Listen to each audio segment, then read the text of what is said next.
Beralih ke informasi lain, industri asuransi menunjukkan perbaikan dengan mencatatkan kinerja positif sepanjang 2021. Memiliki peran penting dalam kehidupan masyarakat, kontribusi industri asuransi terhadap perekonomian nasional masih rendah dan baru berkisar di angka 4%. Pertumbuhan industri asuransi domestik di masa pandemi, khususnya pada tahun 2021, mengalami perbaikan. Ini disebutkan dalam webinar yang merupakan kerjasama dengan Indonesia Financial Group dan Allianz Life Indonesia. Aset yang terhimpun mencapai sekitar 800 triliun rupiah, tumbuh 8% year on year setelah di tahun sebelumnya turun terseret pandemi COVID-19. Meski demikian, kontribusi industri asuransi terhadap PDB baru sekitar 4%.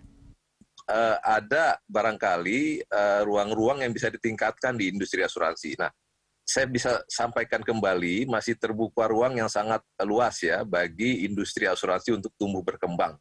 Ya, karena dari sisi penetrasinya masih jauh di bawah yang potensi yang ada. Ini masih di bawah 4% angka kita. Indikator-indikator perekonomian Indonesia telah membaik, termasuk di sisi manufaktur yang menunjukkan pemulihan kegiatan bisnis. Namun di sisi lain, sektor keuangan Indonesia, baik aset bank, kapitalisasi pasar modal, asuransi hingga dana pensiun, relatif dangkal dibandingkan negara-negara ASEAN lainnya. Ini karena sektor keuangan Indonesia masih didominasi sektor perbankan. Kan kita juga perlu mencermati dinamika, Bapak Ibu sekalian, terkait dengan risiko. Ya.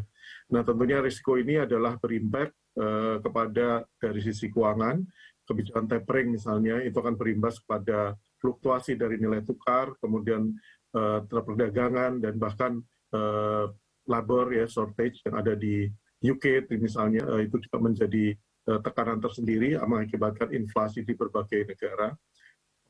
Pelaku usaha menggarisbawahi perlunya pembenahan untuk terus dilakukan. Industri asuransi jiwa di Indonesia misalnya masih kalah jika dibanding negara tetangga seperti Vietnam, Malaysia, dan Singapura. Dari sisi penetrasi, kita yang paling rendah dari 5 negara ASEAN. Jadi perlu kami kemukakan bahwa situasi ini sudah terjadi bertahun-tahun. Jadi bukan hanya saat ini saja. Memang ada yang perlu dibenahi. Saya setuju Pak Adi, saya setuju dengan Pak Ahmad. Kita perlu berbenah bersama-sama. Karena walaupun tadi data-data tadi menunjukkan peningkatan, ada rebound dan sebagainya, namun pada kenyataannya kalau kita compare dengan negara-negara lain, posisi kita tidak baik. Selama pandemi COVID-19 di 2 tahun terakhir, ada sejumlah perbaikan di industri asuransi, namun tidak signifikan. Terjadi perubahan tren konsumen, penggunaan teknologi kian masif dengan pengguna internet didominasi kaum milenial. Kendati demikian, literasi asuransi masih terbatas dan perlu terus ditingkatkan.